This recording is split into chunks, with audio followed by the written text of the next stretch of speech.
बच्चों स्वागत है आपका हमारे चैनल खंडवा क्लासेज में। तो बच्चों आज हम पढ़ रहे हैं learn bell SST learn bell social science class 7, जिसका चैप्टर नंबर 3 है, जो कि ज्योग्राफी का पार्ट है। उसका नेम है changing face of the earth, यानी कि अर्थ का फेस किस प्रकार से चेंज हुआ है। ठीक है, इसके बारे में हम यहाँ पर पढ़ेंगे। और कॉन्टिनेंट्स का रिवोल्यूशन कैसे हुआ है, प्लेट टेक्टोनिक्स क्या होती है, एंडोजेनिक प्रोसेस और एक्सोजेनिक प्रोसेस के बारे में भी पढ़ेंगे। बेसिकली मैंने इस चैनल पे और साइंस और मैथ्स के लिए ही बनाया है, बट एसएसटी की आपकी डिमांड थी कि सर एसएसटी आप करवाइए, तो फिर एसएसटी के कुछ चैप्टर्स हैं जो कि मैंने एक्सप्लेन किए हैं आपकी इसी बुक के, और अब कंटिन्यू जो एसएसटी की सीरीज हम आपको प्रोवाइड करेंगे। तो हमारे चैनल पे अगर आप नए हो तो प्लीज़ चैनल को सब्सक्राइब करें, जिससे कि आपको, और साथ ही साथ बेल आइकन को प्रेस करें अपकमिंग वीडियोज़ के नोटिफिकेशन के लिए, और वीडियो को प्लीज़ लाइक करें।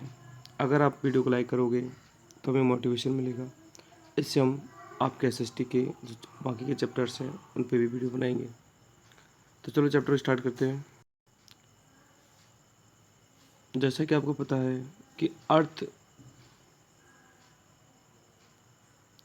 की जो एज है, ठीक है, वो अबाउट है 46 मिलियन ईयर्स ओल्ड, यानी कि हमारा जो अर्थ सरफेस है, ठीक है, इसे हम अर्थ का फेस कहते हैं, और इसकी ये काफ़ी पुराना है।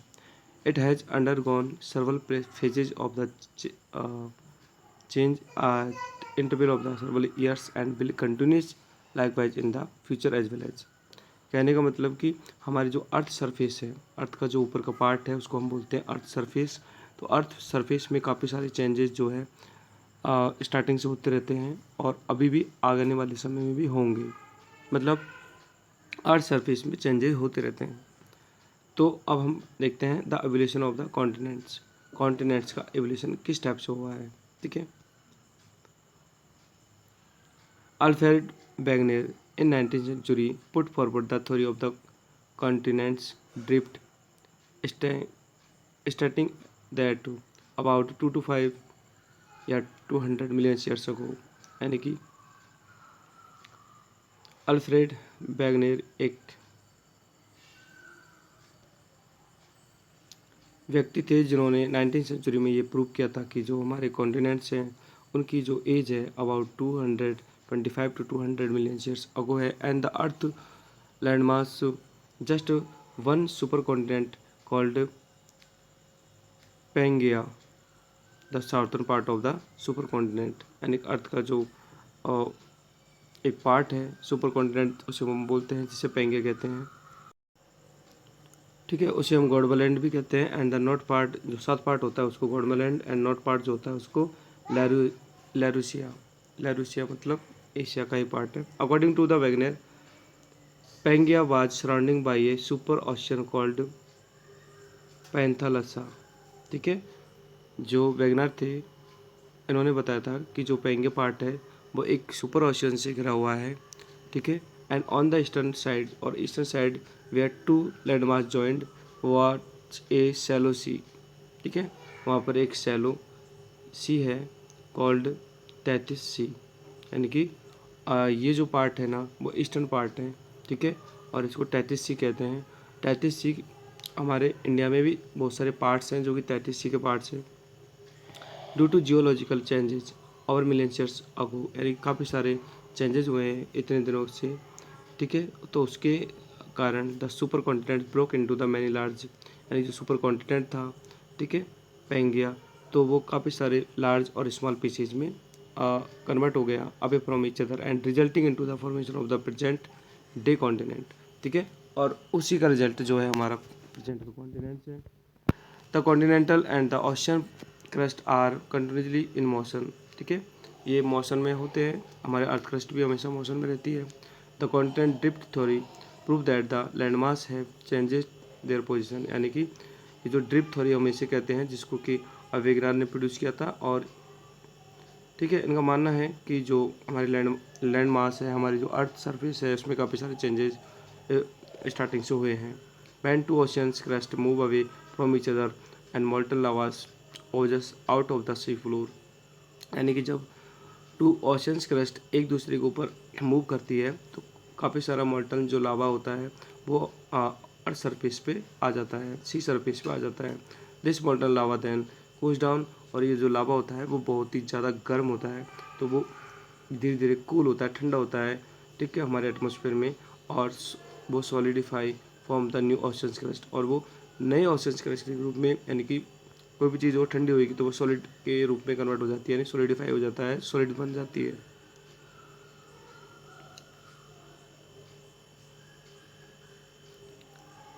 तो यहाँ पर आप देख सकते हो ये डायग्राम में ये 180 ईयर्स अगो का कुछ डायग्राम बताया गया है, जिसमें ये कुछ गोंडवाना लैंड पार्ट जो है वो दिखाया गया है यहाँ पर, और ये पैंतालीसिया पार्ट दिखाया गया है, ठीक है। और नीचे का जो डायग्राम है वो भी हमारा 135 ईयर अगो का है, जिसमें आप देख सकते हो कि यहाँ पर ये इंडिया है, ठीक है, इंडिया, और ये अंटार्कटिका है, साउथर्न पार्ट है ये, इसमें 45 पार्ट ये ऐसा है। तो इन दोनों पिक्चर्स में आप डिफरेंस देख सकते हो, ठीक है। वैसे तो इनमें दोनों पिक्चर्स में ज़्यादा डिफरेंस नहीं है, बट थोड़ा माइनर डिफरेंस है। आगे हम पढ़ते हैं प्लेट टेक्टोनिक्स के बारे में, ठीक है, कि जो हमारे अर्थ सरफेस से होती है, अर्थ क्रस्ट होता है, उसकी कितनी प्लेट्स होती है। The theory of the plate tectonics state, क्या स्टेट करते हैं वो, एक तो लिथोस्फीयर है जो कि अर्थ क्रस्ट का ऊपरी पार्ट होता है, lithosphere, broken into the 7 large and 7 सर्वल small blocks, ठीक है, कॉल्ड प्लेट्स। यानी कि जो अर्थ क्रस्ट होता है लिथोस्फीयर, वो काफ़ी सारे स्मॉल ब्लॉक्स में, यानी कि हम बोल सकते हैं जिन्हें प्लेट्स के रूप में हम कह सकते हैं, क्योंकि वो उनमें कन्वर्ट हो गए। The whole process of the plate movement is refer to the plate tectonics. तो ये जो ये 7 लार्ज और काफ़ी सारी स्मॉल प्लेट्स के रूप में जो कन्वर्जन हुआ है, उसी प्रोसेस को हम प्लेट टेक्टोनिक्स कहते हैं। These plates move very slowly, यानी कि जो प्लेट्स होती है बहुत ज़्यादा स्लोली तरीके से मूव करती है, just a few millimetre each year, मतलब बहुत ही ज़्यादा स्लोली। सोचो 1 mm, एक साल में 1 mm मूव करती है इन डिफरेंट डायरेक्शन, अलग अलग डायरेक्शन में। This movement of these plates have been broadly classified in the three categories. एक तो होता है कन्वर्जेंस, डिवर्जेंस, और एक होता है ट्रांसफॉर्म मूवमेंट्स, ठीक है। यानी कि इनका जो मूवमेंट होता है ना प्लेट्स का, ठीक है, वो इन 3 टाइप से होता है। और अकॉर्डिंग टू फोर्सेज की अगर हम बात करें द मूवमेंट के बारे में, ठीक है, तो 2 टाइप्स का होता है, एक तो एंडोजेनिक और एक द एक्सोजेनिक। एंडोजेनिक मतलब अंदर की ओर फोर्स लगेगा, एक्सोजेनिक मतलब बाहर की ओर फोर्स लगेगा, आउटर साइड में। तो ये चलो ये पढ़ लेते हैं हम एंडोजेनिक के बारे में। तो देखो, the force that act in the interior of the earth, यानी कि जो अंदर अर्थ के अंदर की साइड वो लगता है, उसे एंडोजेनिक कहते हैं, ठीक है। एंडोजेनिक प्रोसेस होती है, और this process are responsible for the formation of the mountains. और एंडोजेनिक प्रोसेस के द्वारा माउंटेन्स का एक तरह से फॉर्मेशन बनता है। तो यहाँ से क्वेश्चन बनता है बच्चों कि माउंटेन्स का फॉर्मेशन किस टाइप के प्रोसेस से बनता है, तो आपको उसका जवाब देना है एंडोजेनिक, ठीक है। There are many types of mountains. अब देखो माउंटेन्स भी काफ़ी टाइप्स की होती है। पहला एक तो फोल्ड माउंटेन्स है, that are formed by squeezing up the earth crust and the due to the compressive force from opposite side like the Himalayas है, एशिया है, ठीक है। ये हिमालयाज की जो माउंटेन्स है वो हमारी फोल्ड माउंटेन्स है, ये भी ध्यान रखना है आपको, ठीक है। एंड एशिया में जैसे अल्फाज है, सॉरी, हिमालय तो एशिया में पड़ता है, और अल्फाज जो होता है यूरोप में पड़ता है, ठीक है। अल्फाज वाले माउंटेन्स भी फोल्ड माउंटेन्स है। सेकेंड टाइप की जो माउंटेन्स होती है वो ब्लॉक माउंटेन्स होती है, जो कि ब्लॉक के रूप में मतलब मॉडिफाई होती है। That are form by the fault and the cracks on each earth crust, यानी कि ये जो बनती है वो अर्थ क्रस्ट की फॉल्ट से बनती है, यानी कि अगर अर्थ क्रस्ट में क्रैक्स वगैरह आ जाते हैं तब जाके ये ब्लॉक माउंटेन्स का फॉर्मेशन बनता है, ठीक है। और इसका एग्जांपल दे रखा है बोगास इन जर्मनी। जर्मनी में जो बोगास वाली माउंटेन्स है वो ब्लॉक माउंटेन्स का एग्जाम्पल्स हैं, ठीक है। और कुछ माउंटेन्स जो बनती है वो वोल्केनो माउंटेन्स होती है, जो कि वोल्केनाइज से क्रिएट होती है, ठीक है। यानी कि जब हमारी अर्थ क्रस्ट से वो निकलता है क्या, मोल्टन ठीक है, तो उसी से होता है। देखो जैसे फुजियामा इन जापान, ठीक है, जापान में जो फुजियामा माउंटेन्स हैं तो वो हमारे बैल्कनो से बनी हुई माउंटेन्स हैं। Other landform of the found by the upliftment like the central plains of the USA, ठीक है, यूएस का जो सेंट्रल ऑफ प्लेन है वो भी इसी का रिजल्ट है। Submerge of the land under water like Dwarka in Gujarat, ठीक है, द्वारका जो कि एक नगरी थी, कृष्ण भगवान की नगरी माना जाता है, ठीक है, जो कि सबमर्ज्ड है गुजरात में। तो the endogenic force responsible for these that forms in known as the continuous building force, यानी कि इन जो द्वारका जो कि अंडर वाटर है यानी कि सी के अंदर है, इनके लिए एंडोजेनिक फोर्स क्या है, रेस्पॉन्सिबल होता है, ठीक है, तब जाके तो द्वारका नगरी जो है वो डूब गई थी। Endogenic forces are also responsible for the sea floor spreading, यानी कि सी फ्लोर स्प्रेड होता है, सी फ्लोर मतलब जो सी का फ्लोर है वो स्प्रेड होता है, अगर बढ़ता है तो एंडोजेनिक फोर्सेज अप्लाई होता है और जो वो माउंटेन्स है वो एक तरह से सिंक हो जाती है। Such as along the Indo Australian plate in the ocean, Indian ocean, ठीक है, इंडियन ओशन जो है उसमें इंडो ऑस्ट्रेलियन एक प्लेट है वो भी इसी का एग्जाम्पल्स हैं।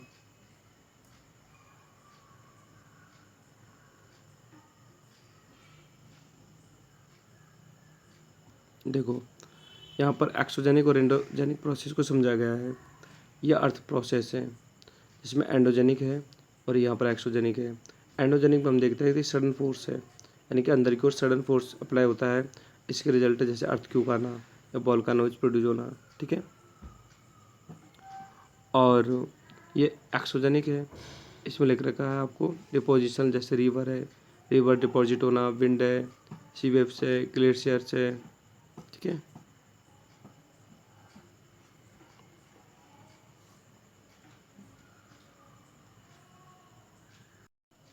अब हम पढ़ते हैं सडन फोर्स के बारे में जो कि एंडोजेनिक प्रोसेस का एक पार्ट है, ठीक है।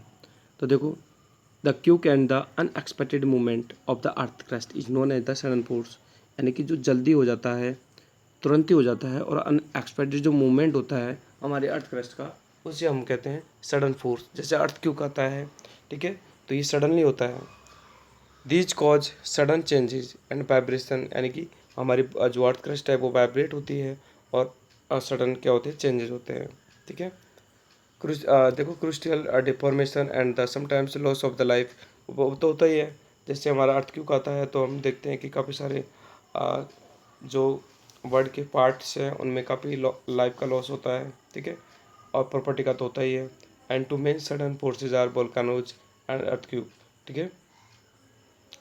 तो ये दो तरह के सडन फोर्स होते हैं, या तो वोल्केनो एरिप्शन होगा या अर्थक्वेक आएगा, ठीक है, और ज़्यादातर जो पार्ट होता है वो अर्थक्वेक वाला ही होता है सडन फोर्स में, ठीक है।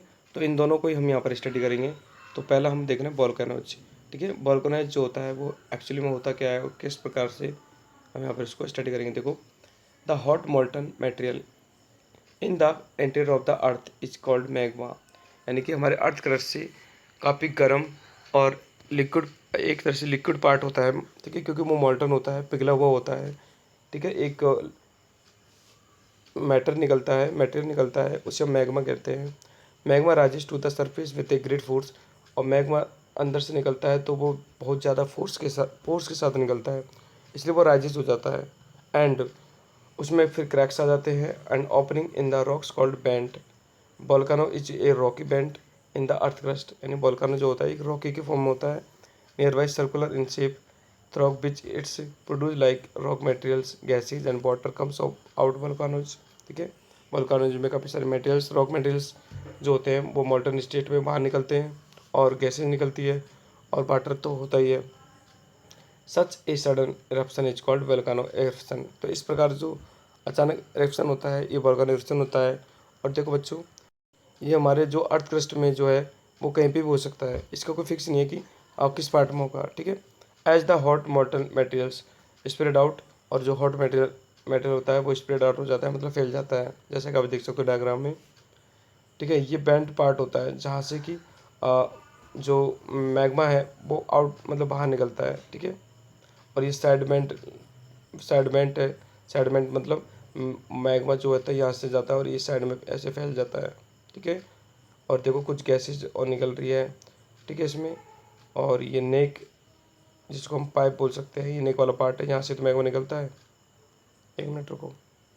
मॉल्टन स्टेट में ऐसे निकलता है जैसे पाइप से पानी निकलता है ना, कुछ इसी टाइप से। लुक दिस, ऐसे ऐसे, ठीक है। ये मैग्मा का वोल्केनोज है।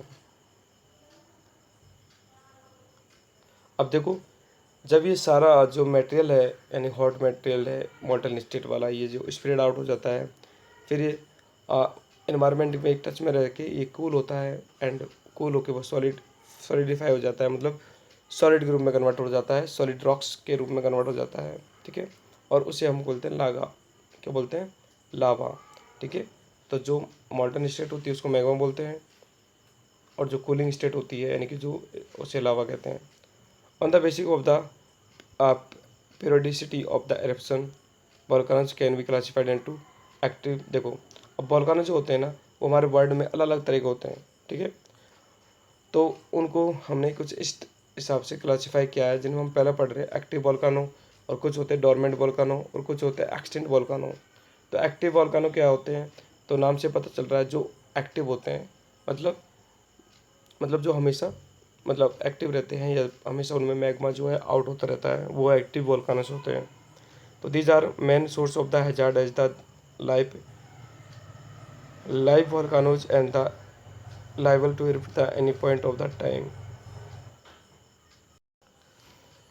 तो यानी कि जो एक्टिव वोल्कानो होते हैं वो लाइव होते हैं। लाइव मतलब उनको हम लाइव मतलब देख सकते हैं, ठीक है। They constantly eject hot magma, मतलब ये कॉन्स्टेंटली करते हैं इजेक्ट किसको? हॉट मैग्मा को। At present there are about 1500, मतलब अभी प्रेजेंट टाइम में हमारे पास 1500 एक्टिव वोल्कानोस हैं पूरे वर्ल्ड में, ठीक है। Like M T Etna in Italy, ये एक एग्जाम्पल बताया गया है, ठीक है।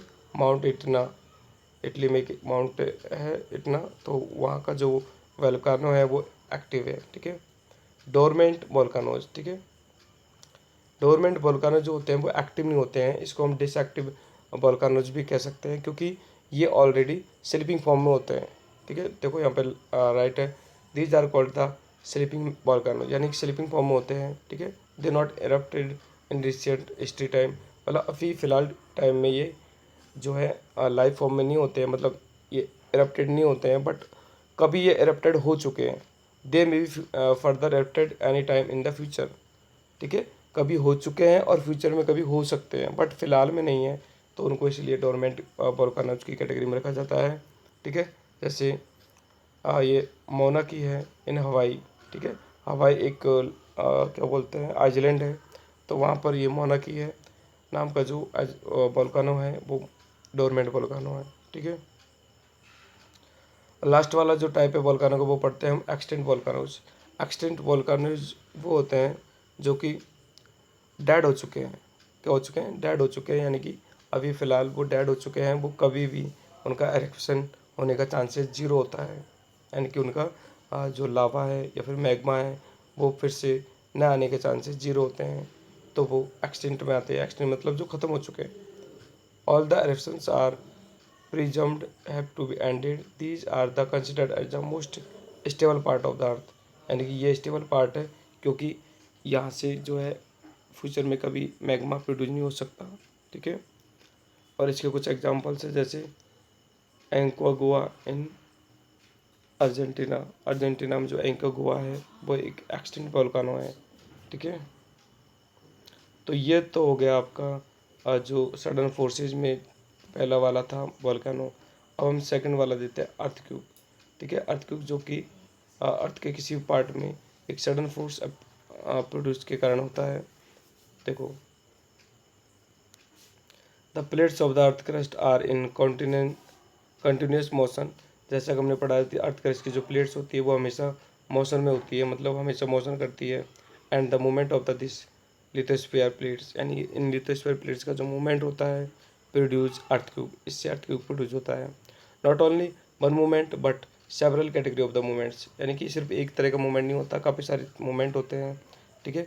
और वो सारे रेस्पॉन्सिबल होते हैं अर्थक्वेक के वाइब्रेशन के लिए, ठीक है। The the sudden shaking of the earth crust take place on account of release of the energy, यानी कि सडन शेकिंग होती है। शेकिंग का मतलब हमारी अर्थ सरफेस जो होती है वो शेक करती है, हिलती है, ठीक है, उससे काफ़ी सारी एनर्जी जो होती है रिलीज होती है।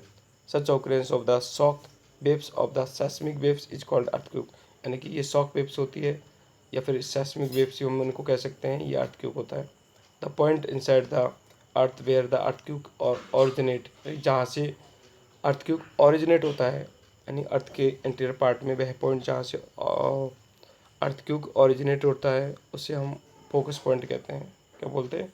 फोकस पॉइंट बोलते हैं।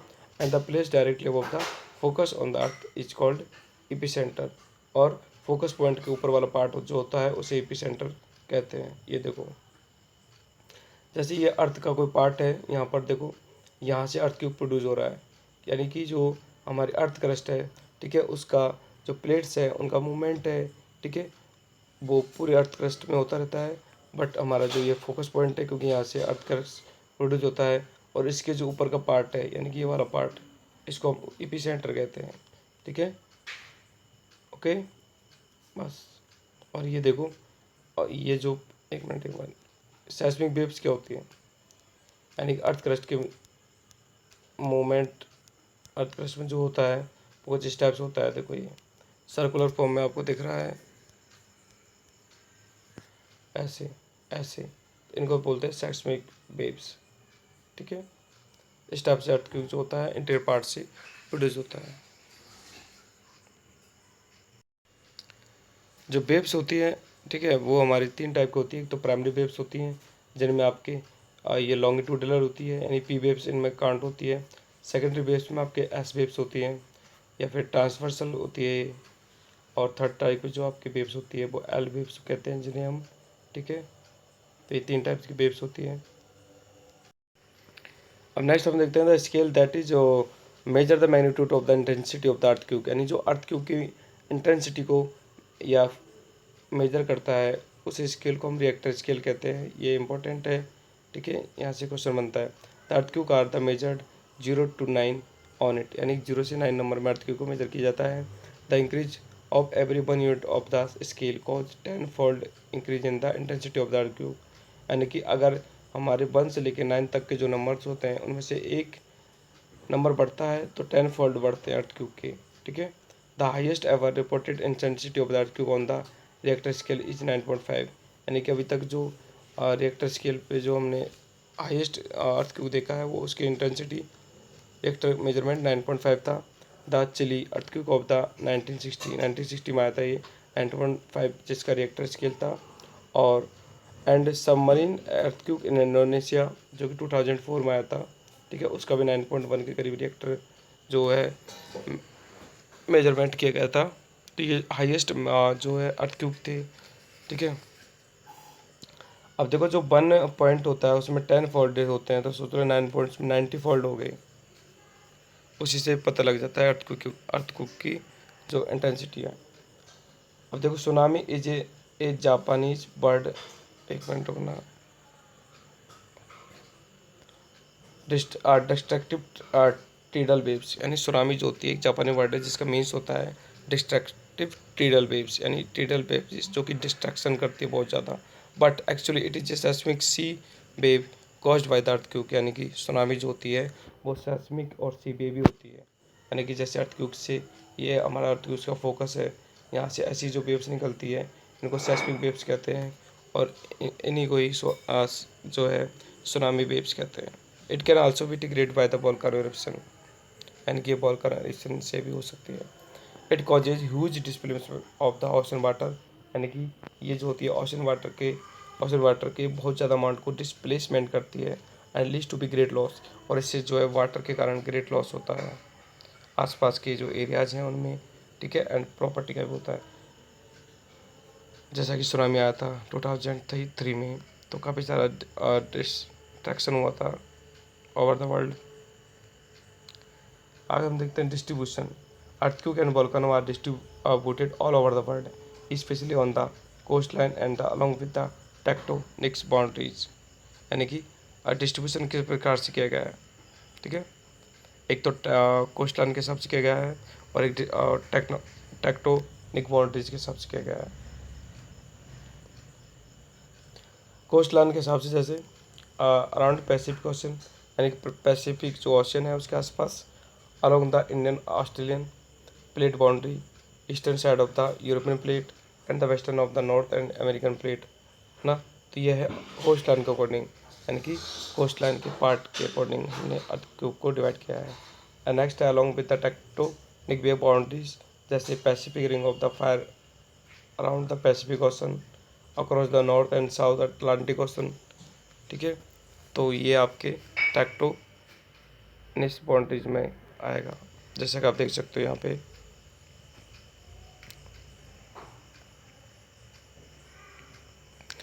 जितना भी आपको येलो कलर का पार्ट दिख रहा है इस बर्ड मैप में, तो ये सभी अर्थ क्यूब के ही पार्ट है, जहाँ पर अर्थ क्यूब के ज़्यादा आने की पॉसिबिलिटी है। ठीक है, अब आप देख सकते हो इसमें हमारा इंडिया का कुछ पार्ट है, जैसे ये वाला, यहाँ पर देखो ये वाला पार्ट, इसमें अर्थ क्यूब के आने की ज़्यादा पॉसिबिलिटी है। ठीक है, और यहाँ पर एक चीज़ और लिखी हुई है, 2001 में गुजरात में जो पॉसिबिलिटी हुई थी वो है ये अर्थ क्यूब प्रोड्यूस हुआ था। और देखो ये सियाचिन वाला पार्ट है, यहाँ पर 2009 में अर्थ क्यूब प्रोड्यूस हुआ था, सियाचिन वाला पार्ट, जो कि सबसे हाई पॉइंट है। ठीक है, चलो, और ये जो रेड रेड कलर का पार्ट दिख रहा है, ठीक है, यहाँ पर वोल्केनो एक्टिविटी ज़्यादा होती है। ठीक है, तो यहाँ से आप समझ सकते हो। एक चीज़ और देखते हैं कि जो एंडोजेनिक और एक्सोजेनिक प्रोसेस होती है, इनके थ्रू माउंटेन्स का फॉर्मेशन होता है। तो हम देखते हैं इनके थ्रू पीक का फॉर्मेशन होता है, जैसे हाईएस्ट पीक वगैरह जो भी। ठीक है, तो वो पढ़ लेते हैं। Highest point of the land, ठीक है, लैंड का जो हाईएस्ट पॉइंट होता है वो है माउंट एवरेस्ट, जिसकी जो लेंथ है वो 8850 है, 8850 मीटर, अबाउट 8.8 किलोमीटर। फिर highest point of the ocean surface पे जो हाईएस्ट पॉइंट है ओशन सरफेस के अकॉर्डिंग वो है मोनाकी। ठीक है, जिसकी लेंथ है 10,000, अबाउट 10 किलोमीटर। लोएस्ट पॉइंट की बात करें हम, हमारे इंडिया में क्या, वो हमारे वर्ल्ड में लोएस्ट पॉइंट जो होता है वो डेड सी है।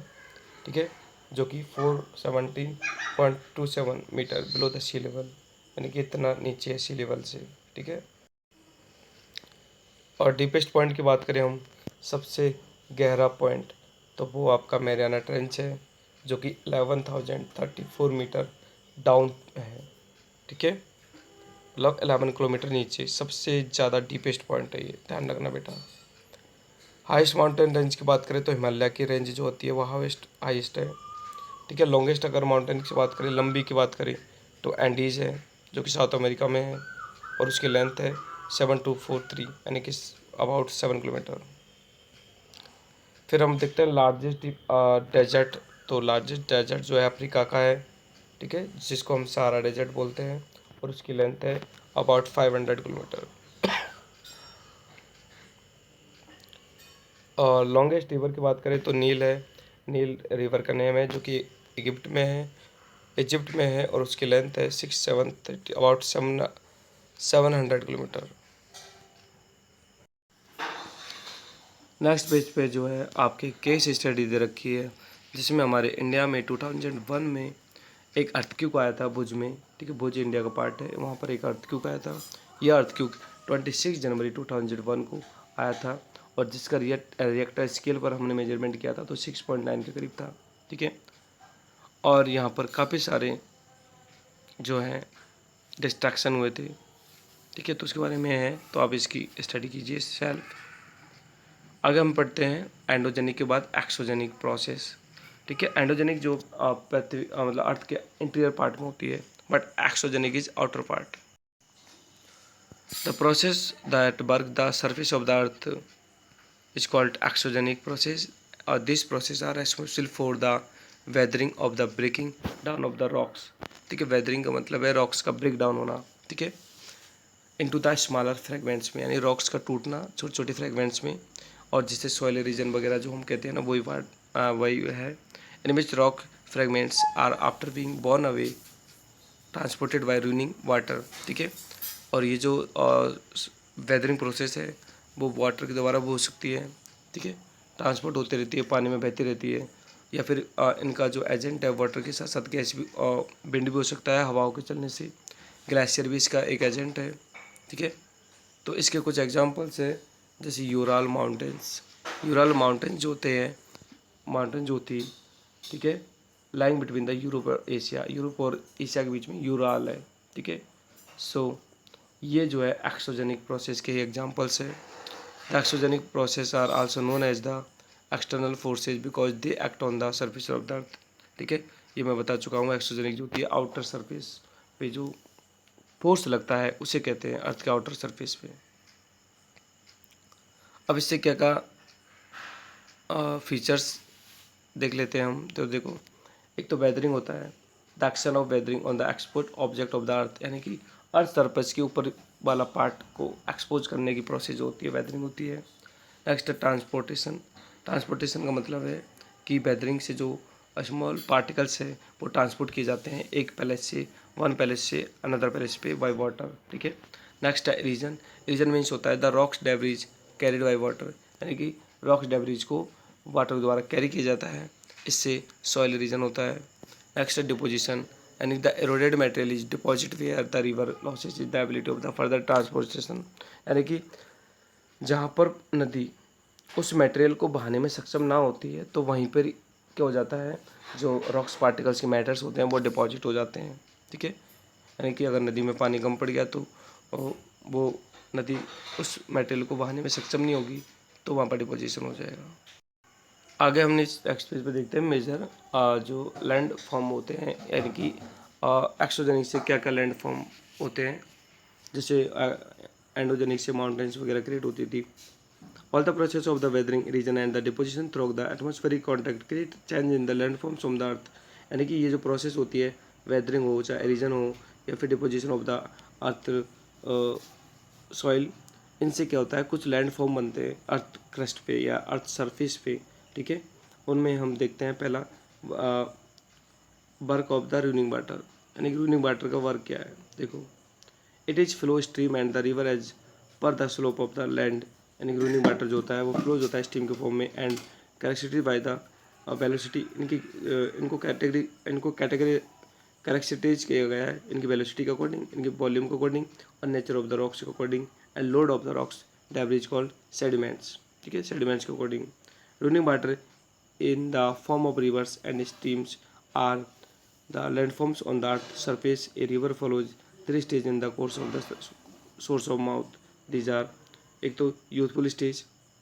देखो, यूथफुल स्टेज क्या होती है, it is known as the upper course where the river और ऑरिजिनेट, यानी जहाँ से रिवर ऑरिजिनेट होता है वो यूथफुल स्टेज होती है। एंड ये मोस्टली हिली एरियाज होते हैं, ठीक है, यानी पहाड़ी वाले इलाके। In this course water रसेस down, यानी वाटर जो होता है ऊपर से नीचे की ओर फ्लो होता है। और आपको पता है कि माउंटेन्स वाला पार्ट है तो ग्रेट फोर्स के साथ में फ्लो होता है, ठीक है। फिर आता है मैच्योर स्टेट। मैच्योर स्टेट जो होती है वो मिडिल स्टेट होती है, और जबकि यूथफुल स्टेट होती है वो अपर स्टेट होती है, ठीक है। This velocity of water decrease, और जैसे ही ऊपर से पानी आएगा तो मिडिल में ये आएगा। देखो ये मिडिल कोर्स है, ये अपर कोर्स है, यहाँ पर फोर्स ज़्यादा होता है क्योंकि ऊपर से पानी आएगा। मिडिल में वेलोसिटी क्या हो जाती है, डिक्रीज हो जाती है पानी की, ठीक है। और इसके रिजल्ट से सेट्स कुछ सेडिमेंट्स में कन्वर्ट हो जाता है। फिर जो लास्ट वाली स्टेज होती है वो लोअर होती है, जिसे हम ओल्ड एज भी कहते हैं, ठीक है। और ओल्ड एज, इसमें the flow of water is sluggish, यानी कि पानी का जो फ्लो है वो स्लैगिश टाइप हो जाएगा, ठीक है। And breaking up into the number of settlements called डेवरीज डिस्ट्रीब्यूटरीज, ठीक है। यहाँ से पानी डिस्ट्रीब्यूटरीज में कन्वर्ट हो जाएगा, मतलब अलग अलग तरीके से बहेगा। Due to the sluggish flow sediment gets deposit on the mouth of the river, जो सेडिमेंट्स है वो रिवर के माउथ पे डिपॉजिट हो जाएगा और डेल्टा का फॉर्मेशन तैयार हो जाएगा। यानी कि बीच में जो डेल्टा बनता है ना, ऐसे मान लीजिए इधर से पानी आ रहा है और साइड में से पानी फ्लो हो गया और बीच में पार्ट रह गया, इसको बोलते हैं डेल्टा। इधर से पानी फ्लो हो गया, बीच में खाली पार्ट रह गया।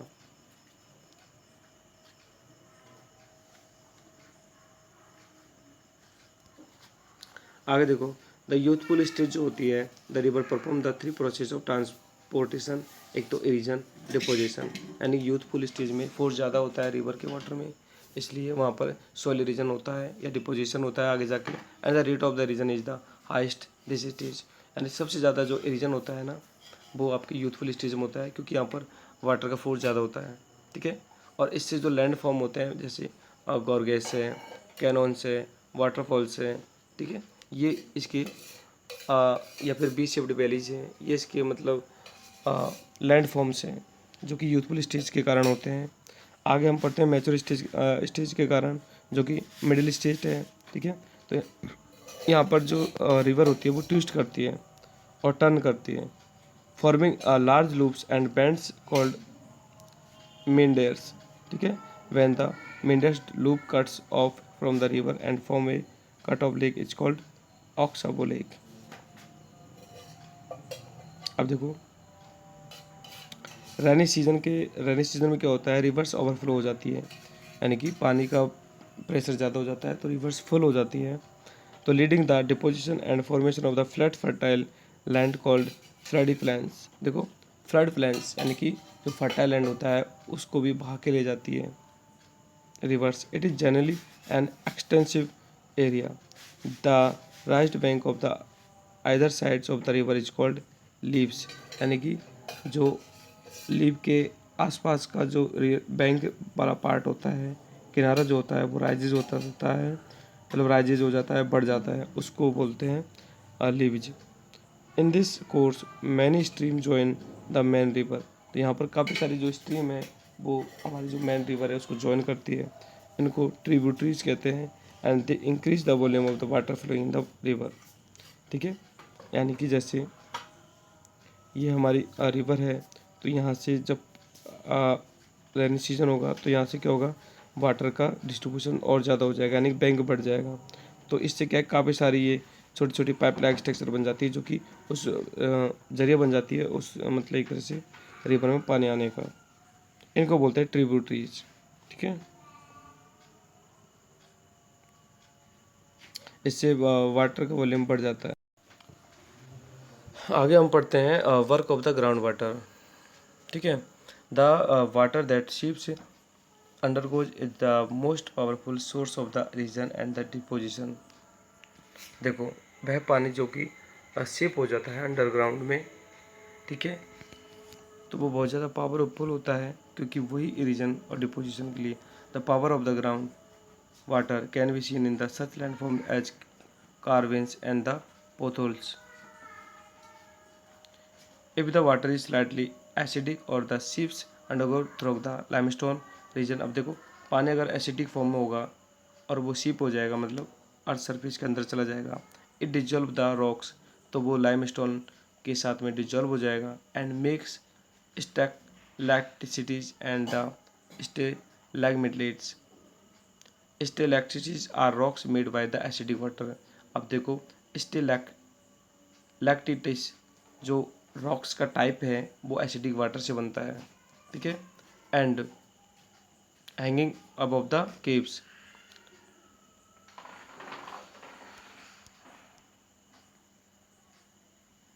नेक्स्ट है stalagmites are similar to be the stalactites but rises from the cave floor, मतलब ये दोनों टाइप के रॉक्स कुछ सिमिलर ही है।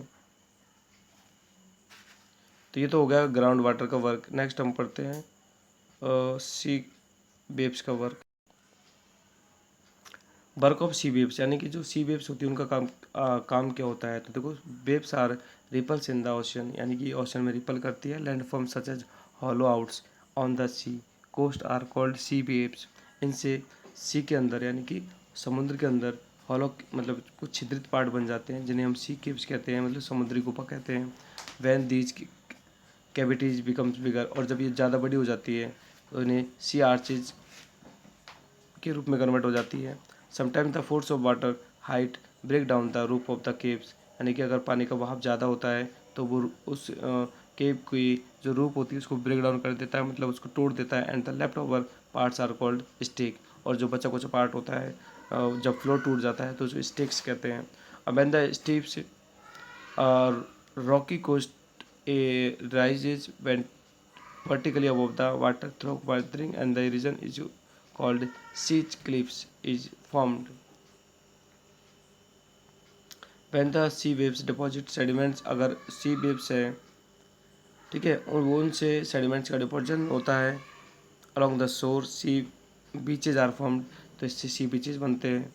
And Marina beaches the India is an example of such beaches. Marina beach जो है वो इसी बीच का एग्जाम्पल है.